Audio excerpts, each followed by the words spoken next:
Good evening, everybody, and welcome to episode 94 of the Atlantic Bushcraft Adventures. That's the mic. That is the mic. Tonight, both Ben's family and my own, we would like to wish everybody a Merry Christmas and a Happy Holidays. Good eye. Merry Christmas, all. Merry Christmas. Merry Christmas. Merry Christmas. Merry Christmas. I have a And that's from our families to yours, and we hope you guys have the best of holidays and a very Merry Says Christmas. Merry and that Santa Christmas. treats everybody well. You good? Shake.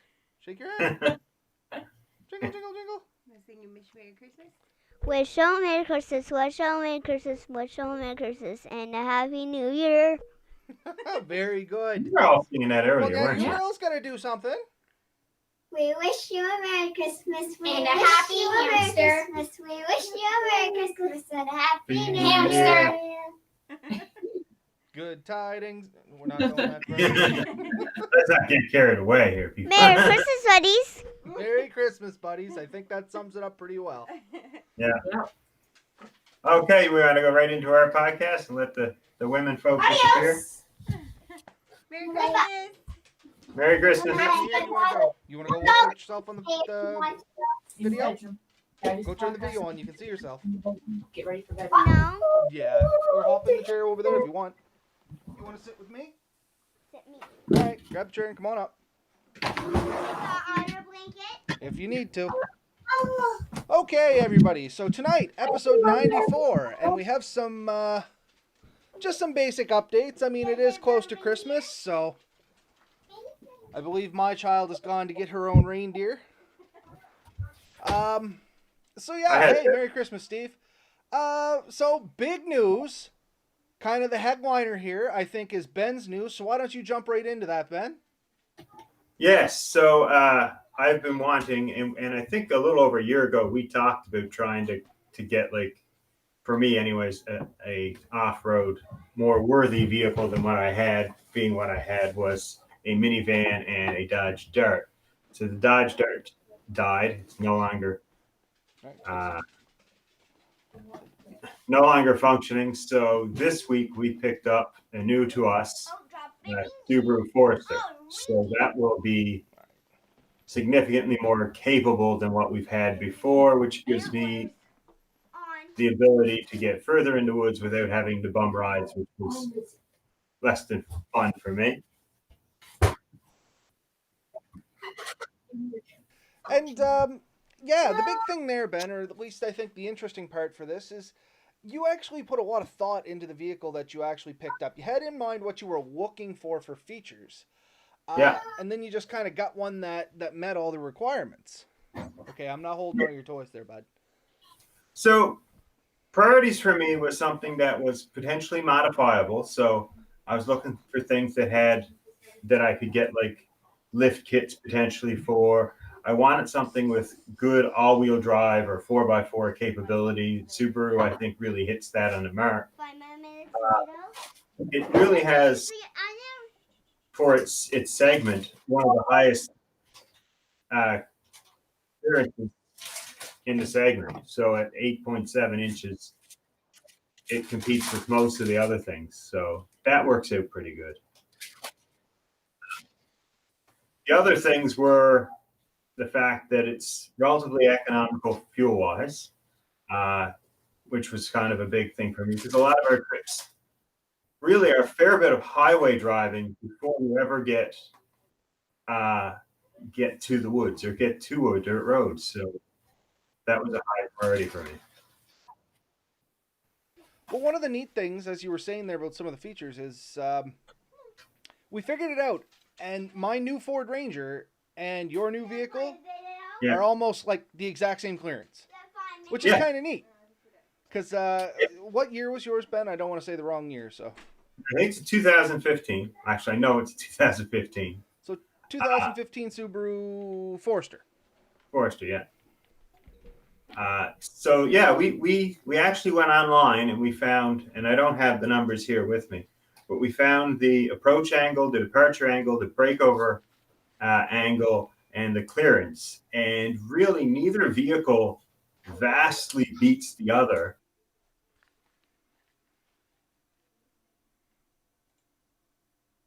places one of us could make, the other was going to make with relative easy capabilities, which was a big thing for me because a lot of the people I go into woods with are driving 4x4 pickups, or there's a Jeep Cherokee.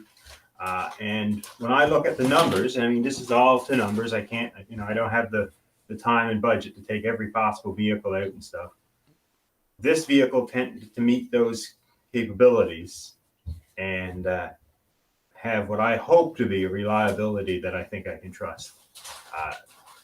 My last car being a Dodge, I just didn't have a good experience with that. I'm not dissing Dodge for any of you guys that are running Dodge, but it was a mechanical problem that killed my Dart, and it's almost the same engine that's in a lot of the Dodge or the Jeep line. Until you get up to like the Wrangler and the Grand Cherokee, and I just didn't want to get back into the same engine, so that kind of eliminated Jeep for me.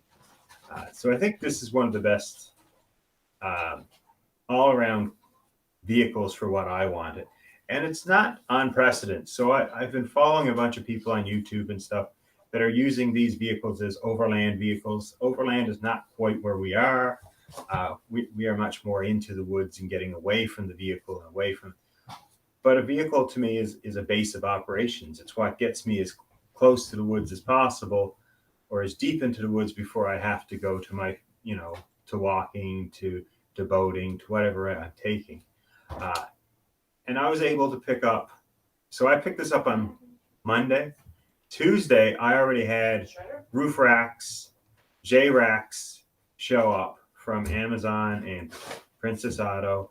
None of these are sponsoring us, by the way, but these is where I got, the reasonably priced things. So I now have two set of crossbars and two full sets of J racks, so I can take two kayaks, potentially three if I jam one in between, onto this rig. So that's already set up. I went immediately on Kijiji, started looking for spare rims. I found a guy selling Subaru 16-inch rims for $100. I got 4 rims with tires on them.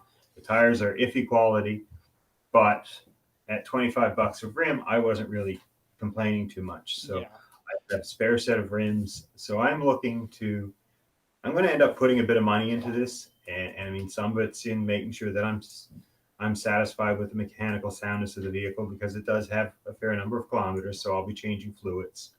Not all those are necessarily cheap. And that's just part of the business, right? It's going to cost a little bit, but we're looking at doing a lot to this vehicle to make it as capable of off-road as possible without, basically bankrupting us or really changing the form and function of the vehicle too much. If you're okay with it, Ben, I do have a picture of the of your new vehicle there I can pull up so people can actually take a look. Entirely up to you, though. Yeah, you can throw one up. This is definitely going to be the before picture. There are some changes coming on. We have a decal scheme already partly in mind, so it is going to change a bit. Those vents, some people have already complained about them. They are cosmetic, but I do like the fact it breaks up the shape of the vehicle. It can, without those fake vents on the side. I find it is pretty plain from a side-on view. But yeah, it works pretty good. We took it, me and my wife worked together, so we took it for a drive yesterday at lunch and went back some ATV trails, and she's quite a bit of fun, buddy. I gotta say, there's you and Missy picking it up. So yeah, that was minutes after buying it. That's actually at Access Nova Scotia. We finished all the paperwork up, and within 8 kilometers of that, I had the new rims and tires into the back. So, but kind of an exciting time, exciting purchase, as you said. You and I have been talking about this for well over a year. Yeah. Like I said, you knew what you wanted, and it's kind of exciting that you finally got what you wanted. And like you said, the second you before you bought it, the day before you bought it, you were saying you were going to go up and look at it, and you were pretty sure you were good, and you were already starting to dream about everything you wanted to do to it. And you're like, oh, if I do this, I think it'll be more capable off-road. And so far, I mean, I've been looking up a little research on them. As I told you before, a buddy of mine has an Impreza, which is a step down from that. But I've been researching these Foresters, and they are a super capable vehicle. Like, they're going in places that full-on four-wheel drive off-roading vehicles are going and really not breaking a sweat. No, I mean, I think you can find a terrain where any one vehicle can kind of beat any other vehicle. But I've seen some neat videos of guys, trying to climb these steep hills and all this stuff. And there's one of them, a video of just a stock Forester comes buzzing along the road, and he goes up that exact same hill like it's nothing to it. He just flipped over it. So it's capable. It can compete with things. Does it have limitations? Of course it does. It's smaller. I had, I think you would have seen it. I used to have a full-size Silverado, 4x4. At the first Bushcraft gathering, I had that there. I vaguely remember it, but if anybody hasn't been aware, Ben and I, though we were at the first Bushcraft gathering together, we weren't doing this together. We were just kind of acquaintances at best. Yeah. I also in the past have owned a Grand Cherokee, which I'm going to say was a ton of fun, but we had enough mechanical issues with it that I just didn't trust it. Young family, planning on trips to like Newfoundland and stuff. The last thing I wanted was something that I constantly seemed to be working on. But the four-wheel drive system, and that was second to very few, if any. And it was a ton of fun. But this one here, I find is really capable, and it really hits a lot of the marks with fuel economy, your approach departure angles, all these things. And there's a ton of stuff you can do. There's quite the market and community for it. And we have some capabilities ourselves. So we talked about this on our creating the perfect bushcraft vehicle, or budget bushcraft vehicle. We talked at that time about maybe making like skid plates and stuff for vehicles. So it's something we may approach in the near future. That's some fun. It's definitely going to be a project. It is also going to be like a daily driver for me. So I will be using it fairly regularly for a daily driver. But in the weekends, I want to know that I can go. And if my buddies want to go down a relatively rough road, I can pretty well keep up without problems. And I suspect that this will do it almost stock. So anything I do to it is just going to improve those capabilities. I am not planning on getting into, say, overlanding, but I definitely want something that gets me closer to the action. There's a ton of lakes and rivers and places that I'd like to visit, and this is going to give me the ability to get my canoes and kayaks back there.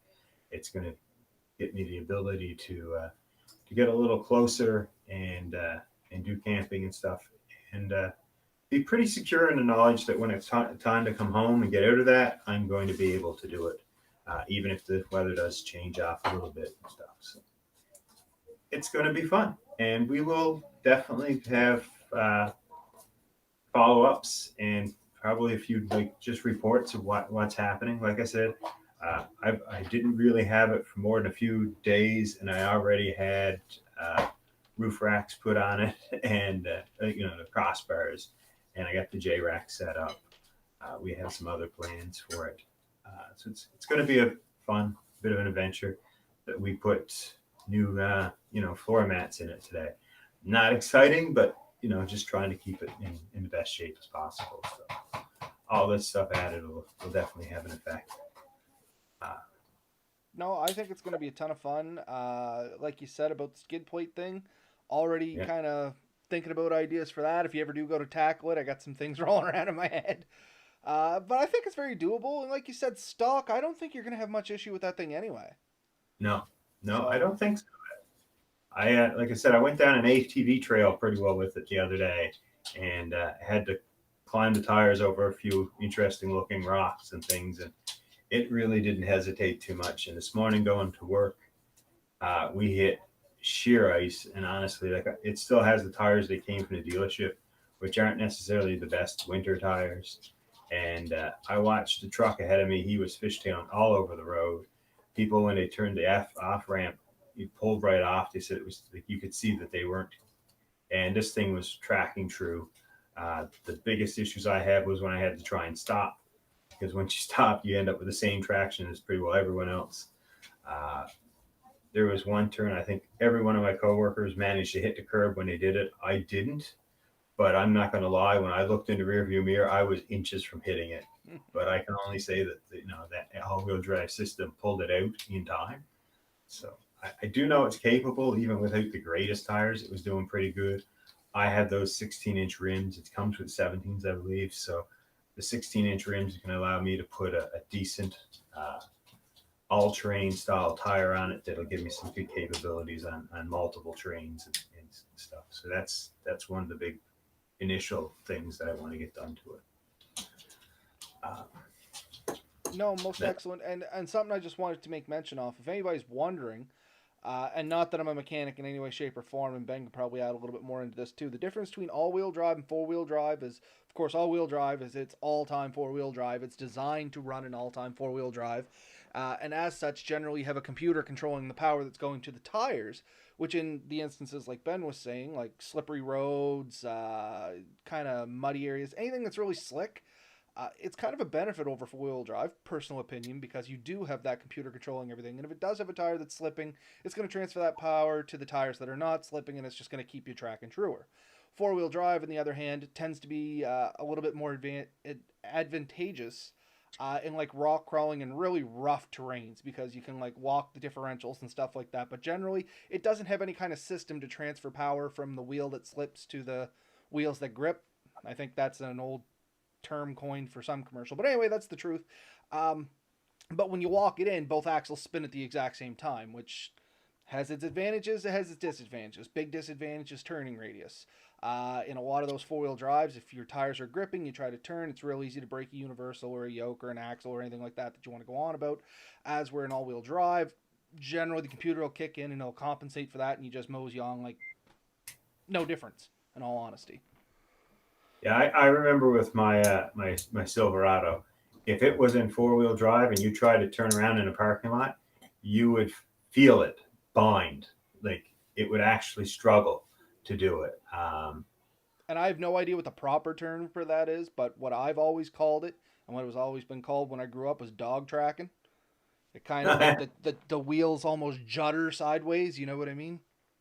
Well, that's the thing, is the outside tire has to go further than the inside tire. And when that rear end locks up, it's basically a solid, axle. That means that one tire is either dragging or pushing itself through the ground. And, that's a struggle for the vehicle. And on the front end, it really causes some issues. So you really feel it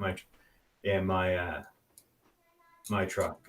With the all-wheel drive system, you really don't notice anything's happening. It's constantly monitoring everything, and it reacts faster than you can.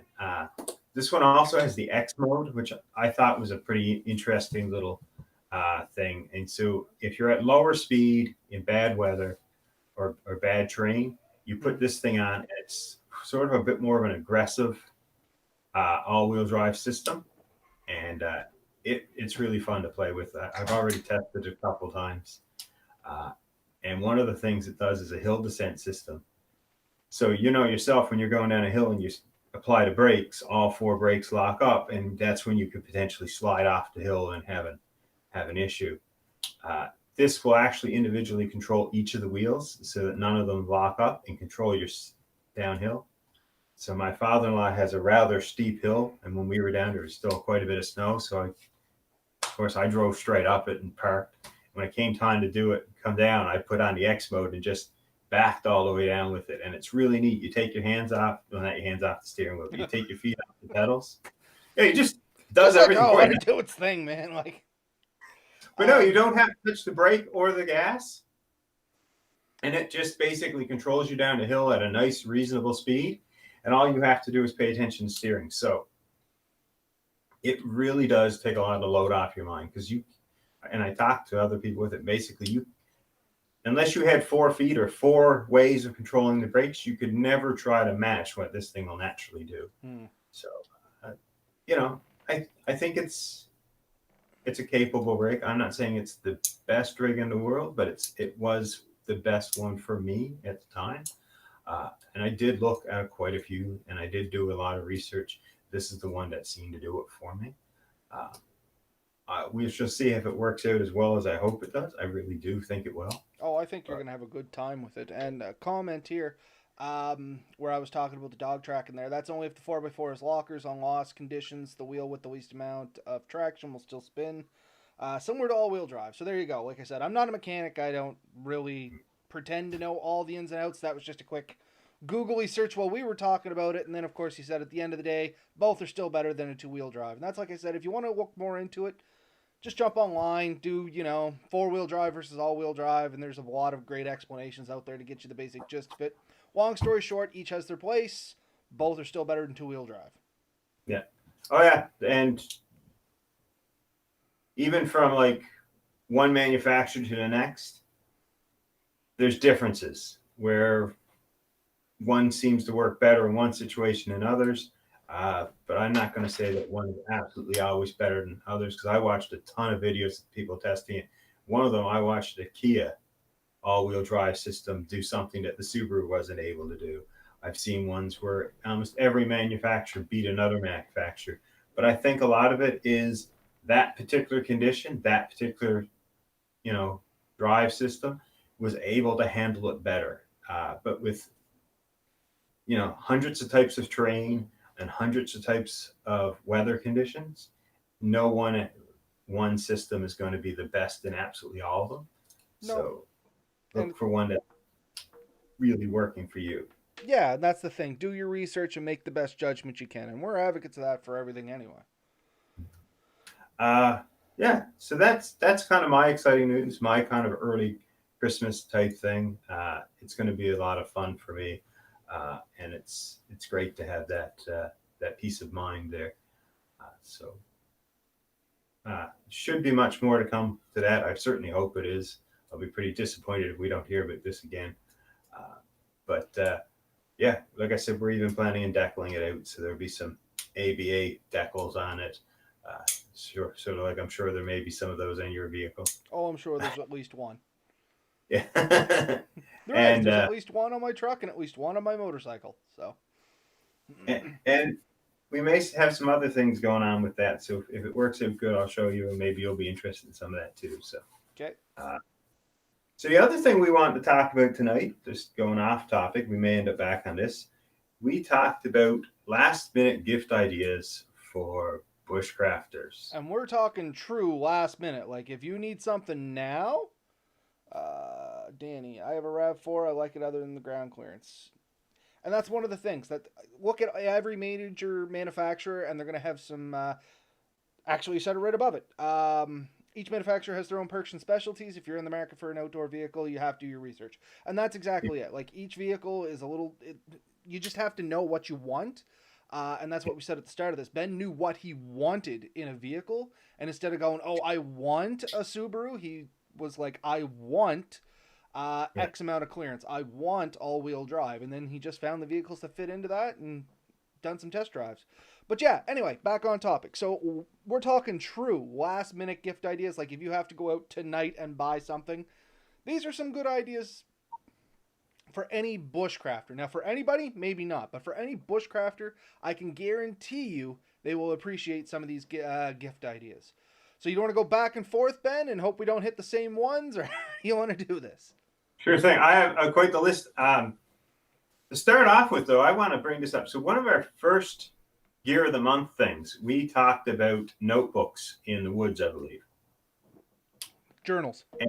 And one of the ones we had the techie option was the Rocket Book. Well, I finally got myself a Rocket Book, so now we can talk a bit better about it. And they are quite fun. So that's where I'm keeping my notes nowadays. So just to bring it all circle, we started off with this as one of our early topics. We had 4 or 5 options, and this was the one that we use as techie option. I've got it. My wife has one. She's been loving it, and I have one now. And it's good for everything. I can do my work on it. I can do bushcraft. I can upload it all up. So it's really cool. Thought it was neat to mention. So the very first one I have, and I think we both may have this one, was Jerky. Ah, you got me. Yep. Jerky was up top my list too. Any bushcrafter will appreciate the gift of jerky. And you can literally get that stuff anywhere. It doesn't have to be a specialty jerky. just jerky in general. Keeps well, adds a little bit of flavor, gives you something to gnaw on. I mean, it's kind of the perfect bushcrafting food, almost. It's not really nutritious to its fullest extent, but... I generally have jerky in my pack when I go in the woods. It's pretty well a go-to. I don't have to worry about it going bad very quickly. Like it's always good for the whole trip, anyways. And you know, I wouldn't call it cheap, but it's always appreciated. And if you make your own, people love to share it. But honestly, even if you buy the store bought stuff, it's a great thing to share with your buddy, have a chat. So it's always a good thing to have. So I knew that was going to be on both our lists, but I figured I'd throw that out first. So what was your first one after the bush? So just jerky? On jerky, I actually have a small present for you, Ben. I do have some deer jerky set aside for you. I made up about 3 pounds of it. So wow, it's not bad. It's not bad. But do I need to drive? Do I need to drive my Ford sedan to pick it up? Potentially. Actually, at the end of this video, I want to talk to you about something else too. So the second thing I had up on my list that any bushcrafter can appreciate, a Bic Lighter. Yes, it's just a plain old Bic Lighter, but every bushcrafter, regardless if they want to practice bow drills, if they want to practice hand drills, if they want to use a flint and steel, any of that stuff, I can guarantee you they're still going to appreciate a Bic Lighter, because at some point, you're going to land in the woods, you're going to be cold, you're going to be wet, and you just want the fire going. You don't want to do all the fanciness, you just want something that works. So a Bic Lighter. I also had that. I threw matches in there too. I had lighter or matches. Yep. But yeah, any pretty well guaranteed fire lighting method. Every bushcrafter loves to have it. I always have a Bic lighter or two in my pack somewhere. I know some of the more fanatical people say they don't bother with that stuff. You know, I know who you're talking about. Fire seals are great. But you know what, Ben? He looks up to us. Literally looks up to us. So He does. But fire steels are great. Flint and steel is great. Friction fire is great. But you're right. In a true emergency, a guaranteed way to light fire could mean the difference between life and death. If you fall into a lake or a river and you're basically frozen and you need to get a fire going, it can make the difference between coming out or not. So I think it's a great thing to have. A good little trick with these lighters is to make sure you keep them relatively waterproof. I've done a thing where I wrap cardboard around it and then wrap it in electrical tape so it's nice and tight, and you can pretty well submerge them, and they'll stay relatively dry. I learned that from my grandfather. He always did it. It was a great system. Well, Danny just mentioned one here too. The mini Bic lighters, you can get the little cases that go on them, and it makes them waterproof. Oh, that's even adequately as good. Then that's a gift. You know what I mean? They're doubly special. Oh yeah. No, that's a great idea, Danny. So I'm going to throw one out here because it's my turn. Lipton Sidekicks and any canned sandwich meat. Yep. Couldn't agree more. That is a quick, easy meal that doesn't take up a lot of weight, and it's really nutritious not super nutritious, but it gets you the calories and energy you need. And it's really quick. It's one of the first sort of like budget, ready to go quick meals that me and the wife started using. You can go to the dollar store, literally buy Lipton Sidekicks, a little can of sandwich meat, heat up a little bit of water, mix it all together, and it's a tasty little meal. It's pretty quick. You want to add a little bit of spice or a sauce to it, even better. So, okay, I'm not going to double up on this. I also had either pasta packets or instant potatoes for the same reason. Yeah. So I'm just going to veto mine on that one, and I'll move on to a different one because all kind of the same idea. Any kind of dehydrated, ready-made food. Mr. Noodles, instant potatoes, the Lipton packs, even the rice packs, all not bad. So yeah, any, ready eat meals kind of deal without getting into an MRE. Although an MRE is great, you're not going to buy that last minute. I can guarantee it. Well, I'm not going to guarantee you that, but I'm going to assume you can't. No. So the next one I had was a flashlight. All bushcrafters do enjoy flashlights, and literally you can pick these up at pretty much any, well, maybe not this one. This is an O-Light, but any any corner store, any gas station generally have some sort of flashlight. And I can tell you right now, out in the woods, you're not really fussy about what the flashlight is. As long as you can turn it on and it functions, it's a good flashlight. Yeah. No, that's a great one. I did not have that one on my list, but now I regret it. I got one on old Benny boy. Yeah. But flashlights are great. I've at various times I have an addiction to them, and I go buy a whole bunch, and then I get told by the wife that's enough, and then I can't buy them for a few years. I'm probably still in one of those few years. I think it's running up soon, but sort of on the same lines, we bought the rechargeable headlamps this year. Those you can also pick up at most place. Flashlights are available in similar type idea. But not stealing your thunder by any means. It wasn't on my list, but just adding to it. Nope, that's all good. Yeah. So I have another one here. Amazon or any gift cards. You can usually pick those up anywhere. Bushcrafters almost always have a laundry list of things they want or would like to upgrade or improve on. Gift cards to any outdoor store, Amazon, Canadian Tire, Mech, places like that. I don't know if the new Decathlon in Dartmouth has gift cards. Places like that, you can always pick up stuff that they'd want, and it's really hard to know what they really need. So if you're not sure, give them a few bucks to put towards or buy something they need. It's always great. I don't think anyone would complain about those. No, I completely agree with that. So the next one on my list, which waterproof matches, which went with the lighter. So skimming over that, another one that I think is really good, and you can get it not all everywhere, but pretty readily, and it's not expensive. A snare wire. I had that down not only for using snares, but the wire itself has a plethora of uses, and it's great just to throw in the bottom of the pack and be there. You can use it for snares. I mean, if you get into a survival situation or you just want to do some rabbit snaring and it's in season. But it can also be used, you can make tools for around the fire. You can use it in conjunction with something else to make a pod hanger. You can use it as a makeshift lashing, and generally it's retrievable and you can save it. So I prefer the steel gauge snare over the brass gauge snare, but both have their uses. And don't get me wrong, I would never turn away brass snare wire either. It's just my personal preference. I like the metal stuff. It tends to be a little tougher. Doesn't work as good as a snare, but works better in all the other things that I previously mentioned.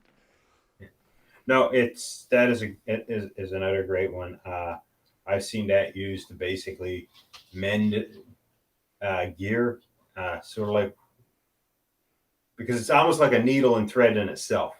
So if you have a rip in a heavier gauge material, that's a really good way to mend it up and it'll get you out. You can do a ton of stuff with that. It's almost as good as duct tape in the woods, probably better.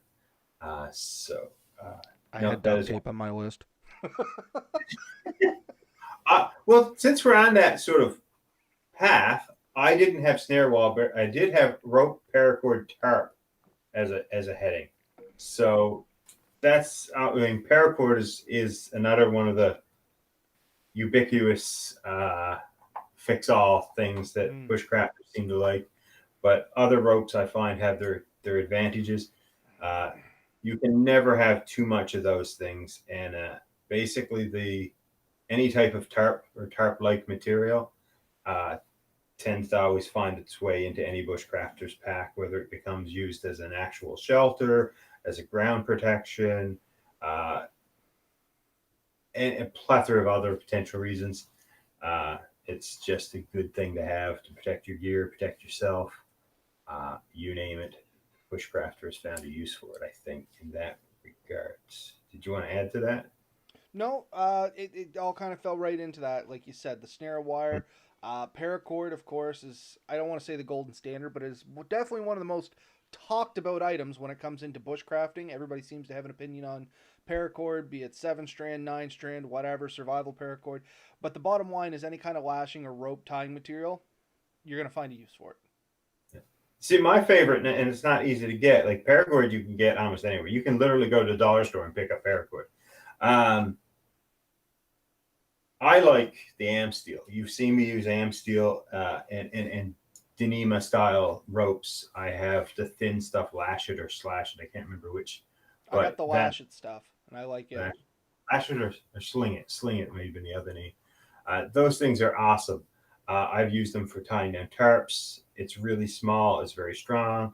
And it can be done into the same thing as like whoopee slings and that. You can weave through it. But again, that's hard to get. You can find it at marine stores and a few other places, but it's really hard to get. Paracord and other types of rope you get anywhere. Yep. So I kind of went off topic there. I am sorry. Nope, it's all good. It's all good. Is it back to Who's me going? already? Yeah, because I said snare wire and you went with paracord. Yeah. So for me, the next one on my list was travel toiletries. And you can generally find these at, like, once again, Irving big stops, most Irving gas stations, dollar store. And when I say travel toiletries, these are the things that bushcrafters appreciate and often forget themselves. Things like we had mentioned them in previous podcasts, like the little flakes of soap. They're great, but a lot of people don't think about them. A travel toothbrush with travel toothpaste. Another super great item. A lot of people overlook it, or they just take the stuff from home, in which case now they got their good toothbrush dragging through the woods and things like that. I mean, it's just little niceties that a lot of people forget. Even a travel mouthwash, believe it or not. Would you always take it? Probably not, but if it was in your bag and you were gone for a week-long trip and for whatever reason, you know, it might be nice to freshen up, not to mention some of the minty stuff works as a natural bug repellent, but any kind of travel toiletry. It's a very commonly overlooked item for most bushcrafters. Yeah, and one of the best places to get that stuff is hotel rooms. Don't give away my secrets, Ben. If there's any hotels watching here, I always ask for extra soap upon check-in. And it's not for the hotel. But that's the thing, is they're small individual sizes. They're perfect for a 2-3 day trip. So just a hint there. Take them, bring them home, give them to your bushcraft buddies. They're going to love you for it. And it really costs you nothing. You're already staying at the hotel anyways. Exactly. And in fact, if you're really sneaky about it, you can go to a lot of hotels and ask for it anyways. They'll just assume you're staying there and give it to you. We are not condoning the activities we are mentioning. I Don't feel like ask we me need a how- disclaimer there.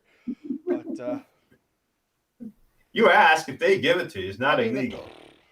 Maybe they immoral, never but it's not. asked if you stayed at the hotel. They just, you know, now you're in You a s- moral conundrum. Anyway.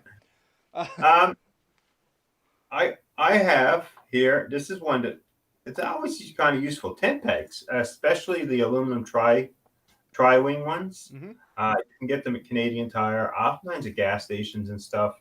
A lot of convenience stores, believe it or not, have them on the shelves. So those are things that get used quite a bit, and any self-respecting bushcrafter has bent a few of his own. I say that because I've bent a few.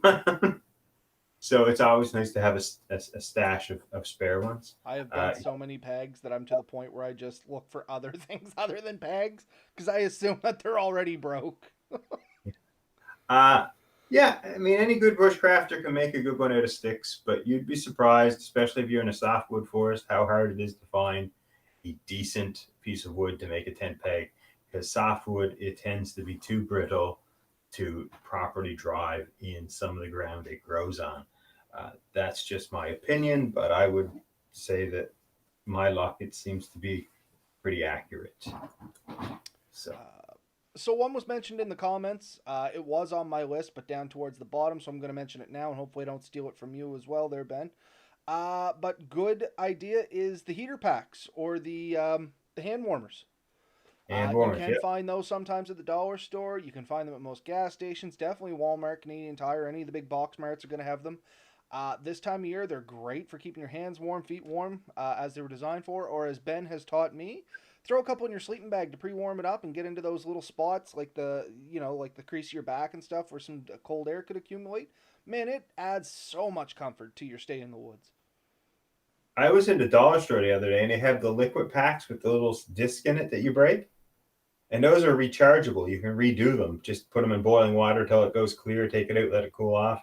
It'll stay liquid. We talked about this in a previous one. Those are the chemical ones. Yeah. they work better in your boots and stuff, because I think I had mentioned like the actual heater ones that require air. I threw them in my boots, and once the auction burnt up, they got cold. Yeah.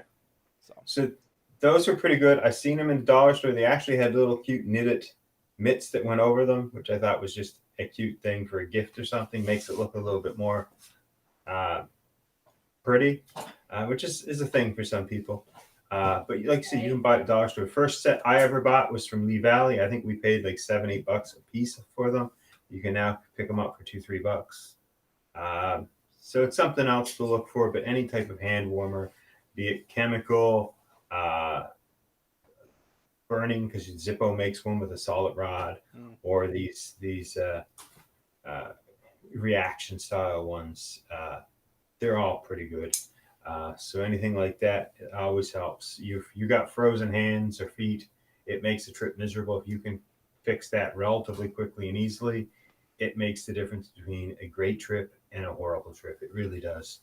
So I agree with that one. I didn't have it, but I do think it's a great one. Well, that was a freebie anyway, because it came from the comments. So my next one, not to do a double one here, but I did want to mention that what was up in the comments. I have Bliss Stick. Especially this time of year, like lip chap Bliss Sticks. I prefer the Bliss Sticks. That's why I have Bliss Sticks down. That stuff's great, because this time of year, it's a little cold. You get some winds. It's real easy to get chapped lips. And don't get me wrong, chapped lips is nothing but an inconvenience.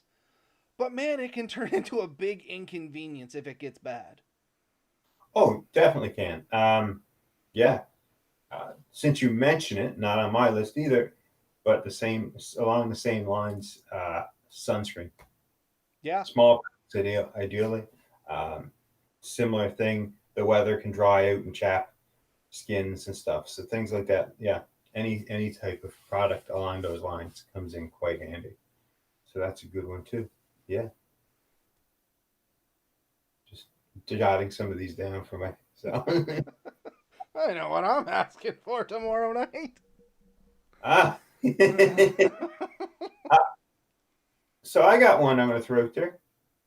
Knives. No bushcrafter is complete without a good set of knives. And you can usually buy pocket knives, fixed blade knives anywhere. And it comes in quite handy. In fact, I found out anyone who ever goes to the farmers co-op here in Milford, they actually sell a nice set of Mora knives there at a reasonable price. I'm not pushing them, but I'm just saying it's a place that I found them recently. I've also seen them in the Notchucks. So they're around a lot of places. You can go in there and pick them up. A Mora knife is a pretty darn good knife for a really good price. So it's not hard to turn that down. But Canadian Tire always has sales on knives, Buck and their own brands and stuff. So you can almost always pick up a decent knife for a decent price if you got a few minutes to go around. And no bushcrafter is ever going to get a knife and say, "What'd you get me that for?" I was going to say, any self-respecting bushcrafter has at least 20 knives, and you know what they want? At least 20 more. Because there's a formula for how many knives you need, and it's N plus 1, where N equals the present number you have. Exactly. You always need the one more. I always have 1 or 2 knives on me at any given time. When I'm camping, it's a higher number than that. It's embarrassing how many I carry, so I'm not going to go any deeper about it. But I guarantee you I have more knives than you when I'm in the woods. I generally carry a couple, that's for sure. Yeah. So the next one I had was hand cream. Believe it or not, like any kind of hand cream, something like that. Once again, it kind of went with the chapstick. Don't get me wrong. But like little things, hand cream. If you can get the kind of self-cleaning ones, there's ones out there that'll kind of like give a cleaning as well as a moisturizing. Those are great, but I'm talking literally just moisturizer sometimes. Not only for your hands, for your face. Once again, this time of year, if you're out there quite a bit, wind chapping, stuff like that, it's a real thing. And once again, it's an inconvenience until it's more than an inconvenience. So it's one of those preventative measures, doesn't cost a lot. You can pick it up anywhere, even in a pinch, Vaseline works. And Vaseline, on the same note with that, can be made into other things in the bushcrafting community. So getting a tub of Vaseline for Christmas is not as strange as it sounds when it comes to a bushcrafter. Especially if you can't camp with Jeremy. Sorry, Jeremy, you deserved it. He hasn't been on to bug us for a while, so. Yeah, he's been throwing shade other places though. Oh, I got you. Yeah. So the next one I had was actually hat, gloves, and mitts. I find that a good bushcrafter usually destroys 2 or 3 mitts a year. I say that because I destroy 2 or 3 mitts a year. Mitts, gloves, things like that. Anything keeps your hands and extremities warm. It's always good to have a spare set. If you're lighting fires and doing stuff, chances are in cutting wood, you've destroyed a few pair. It just happens. There's not much you can do about it. So a spare set or a nice set it goes a long way. So I threw that in there. I guess unless you want to add something, I do have one small thing. If it's leather, any type of like mink oil or something to protect them is not a bad idea.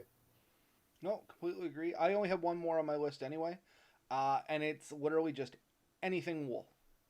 And I literally mean anything wool. It may not be a last minute thing, but if you have the potential of getting it, pretty much anything wool, a bushcrafter's going to appreciate. That's socks, gloves, shirt, blanket, pants, hat, like you name it. If it's wool, chances are they're going to appreciate it. Only catch is generally not always easy to find and not always the cheapest thing out there. Lately, that's actually been something I'm spending a lot more time looking for. When I go into thrift shops and stuff, I'm looking for wool products. Mm-hmm. If you don't want 100% wool, I did notice that Princess Auto in their latest flyer actually has some 70% wool blankets on for I think like under $20. So just a thing there. If it's 100% wool would be better, but 70% is basically 70% better than none. You know what I mean? So it's still 100%. Pretty. And that's exactly what I do. Anytime I walk into Value Village, first thing I do is head down to the blanket section, see if there's a wool blanket. Never is, but I always look. Anytime I go to a flea market, looking for wool products. Wool to me is like, even if I don't use it for its intended purpose, I'm going to use it for something. Yeah. I've been looking for more like sweaters and stuff. And, yeah, wool is a good product and it's great to have. I have a few more on here. So since you've pretty well ran out, tea lights. Funny enough, in the comments, somebody said pack of emergency candles. That was Danny Swan. So. Yeah, I had tea lights. I often use tea lights to start a fire. The fact also, though, I've used them in tents and stuff. It'll actually add quite a bit of warmth. A couple of tea lights running. They serve a plethora of uses. You can actually just take the tea light out of the little aluminum and you can seam seal things and stuff with it too. Make things waterproof. I've waterproofed. I have a sleeve for my my saw, the Agua Cannon Boreal 21, which we've raved about here in the past with that little sleeve to keep it safe and carry. I took I think a whole tea leaf and rubbed onto it and then heated up with a hairdryer / heat gun, and you can put it under the tap and the water just beads off. So tea lights have a plethora of uses. You give them to a bushcrafter, I guarantee you they're going to be pretty appreciative because they will use them. I also make my own fire starters. I usually melt a few of those down. I've used them making those forever matches. So things like that for sure. Danny Swan. Sorry. Go ahead. No, I was going to say Danny Swan. I knew I seen he had mentioned something else. The only other thing he mentioned was glove liners. So those cheap white glove liners. I never even thought of that. That would be a great. This time of year, especially too, because they're cheap, disposable, and you can carry multiples off them to keep your hands warm if you get wet, something like that, right? Yeah. No, I've used those. I've also used high flex gloves. They usually have like a waterproof front to them and just cotton back. They're really good inside of gloves to give you good grip. And a lot of employers supply them. I don't know what you're implying there, Ben. They supply them and you use them and then you can throw them out or you can take them home and clean them up. I'm just saying. use them for what they're intended for, but most people just toss them at the end of a job. They don't bother cleaning them. So, but you can, and they're still pretty okay. Energy bars. I had energy bars in here, or protein bars, or any of these things. Pack of granola bars, stuff like that. Just something you throw in your pack, quick, easy snack. That's always pretty good. It's almost as good as jerky. No, I completely agree with you. I guess going along with that, the only thing I'd throw in is a bag of trail mix. Kind of, hand in hand with that. Trail mix, energy bars, anything like that. Once again, ready to eat foods. Yeah. Yeah, very good. I agree 100%. That is something. Yeah, any type of snack food really that's relatively lightweight, high in calorie, quick and easy to eat. These are things that, I take them when I'm bushcrafting. I take them when I'm searching with search and rescue. I take them with a lot of times. It's quick and easy. It's convenient, and it does really help. And these quick, easy snack foods, you can eat on the go. Which, when you're trying to cover ground and get to destinations and stuff, I know that's not the goal of all bushcrafting, but sometimes getting from point A to point B is a chore, especially if you underestimate the distance and overestimate your ability. Not having to stop for 20 minutes to make a meal and being able to walk can make the difference between making it to your destination and not in time. So it's just something to throw out there. Another one I had in here was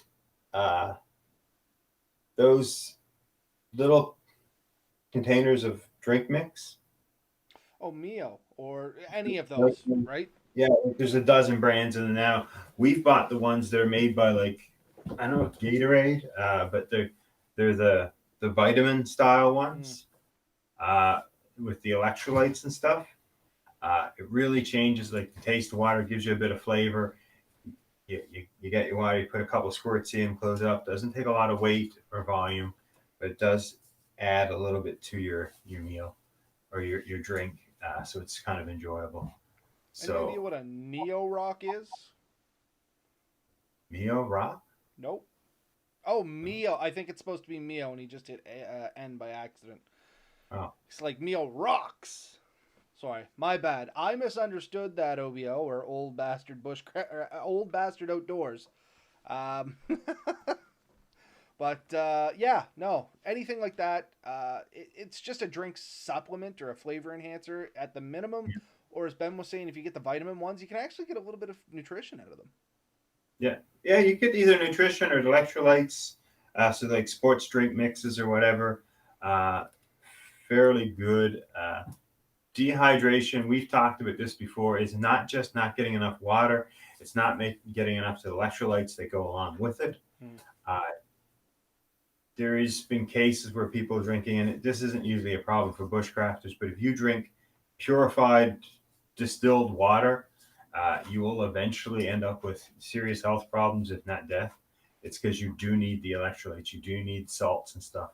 And some people have put themselves in serious positions with this. The one case I think it was in the Olympics, I can't remember which one, where a runner was drinking distilled water and basically died of dehydration, even though they were drinking the whole way there.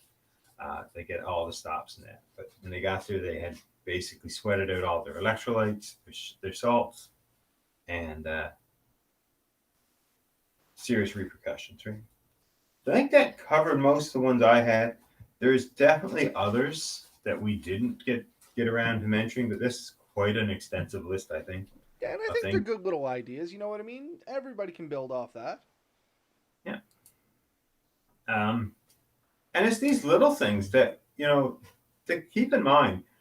We generally try to keep our packs relatively lightweight and compact. And most bushcrafters, the expensive items, they know what they want. They're going to already have be trying to get it. Either they have it or they don't. But these are almost consumables, things they're using up constantly, and they're looking to replace. If other bushcrafters are like me, which I have to assume they are, they have little caches of this stuff that fill up half a basement.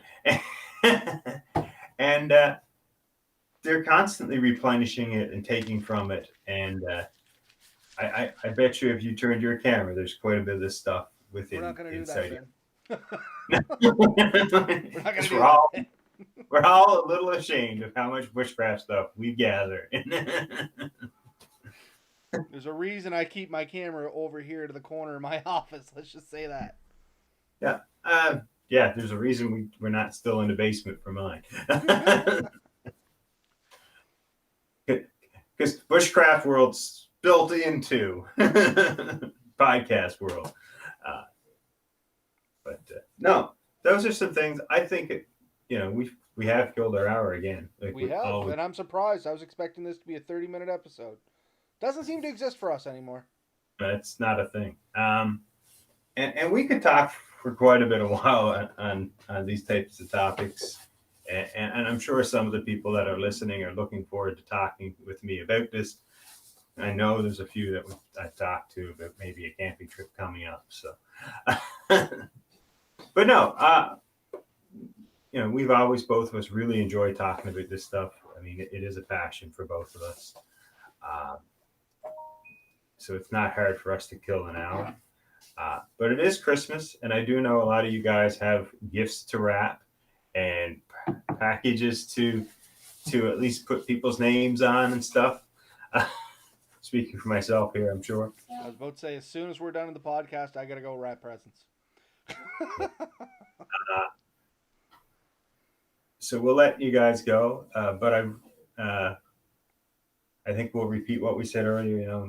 Happy holidays and a happy New Year. It's coming up. We'll probably be talking to you guys again next week before the New Year, but I don't think it'll be said too often. Enjoy yourselves. Be safe. 2020 is almost over. I think we can see the light at the end of the tunnel, and hopefully next year. What? I'm just like counting down the days. Please be done and let this whole year be nothing but a memory. Don't get me wrong. I know the first few months of 2021 are going to be a little crap, but it's got to get better. You know what I mean? It does. I think, though, for myself, I look at everything that happened, and I'm very thankful. It could have been much worse for a lot of us. I'm pretty appreciative that, I'm safe, my family's safe. Most of us that I've talked to, the bushcrafters and stuff, have been doing pretty well. So I think we do have to look at the positives. We are coming, to a spot where I hope things will get much better. And I think we should be happy that those of us that haven't really suffered too much should not really complain too much. I can't complain. I'm just getting a little tired of it. That's all. I mean, I've been treated rather well. The whole thing, I have weathered very well. Much like yourself, I can't complain too much. No. I know we had hoped to do more stuff together, like trips and stuff. That didn't materialize. We only really managed to get together once this year. Yeah. That was it. We got together for the boat trailer video, which if anybody's interested, there's a boat trailer video that is uploaded and good to go. You get to see Ben in all his tutorial glory. It's actually a pretty good video. Very informative, and it's a great product. Just check it out. Yeah. No, that's great. And we'll be using that again next year.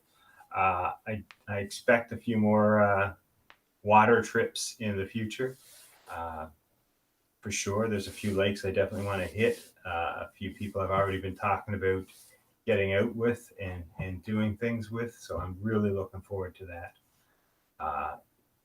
You can't knock the ability a good boat gives you to get into the woods and really enjoy the whole experience. So yeah, a great, what we call cart for moving any type of canoe, kayak, and the one we created and showed how you can make it. It works for canoes and kayaks. I've used it for both. Very good, very efficient. So yeah, check that video out and let us know what you guys think. And if you guys like that kind of video and if you want us to do more of it, We just take a guess at what you guys want, but if you guys tell us what you want, it makes our job so much more easy. Yeah, Danny, we are going to be on next Wednesday, that's for sure. Yep. But yeah, It's is a that secret everything? what we're going to talk about, though. What's that? It's a secret what we're going to talk about, though. Well, I don't think that's actually New Year's Eve. I think that's just it's the day before New Year's Eve. So I should be okay. Very good. I don't know who's texting me, but anyway, that's all for me tonight. What about you, Ben? No, I'm good too. All right. As always, have a good night, everybody. Merry Christmas, Happy Holidays, whatever your thing is for you. We wish you the very best. Right off. Night.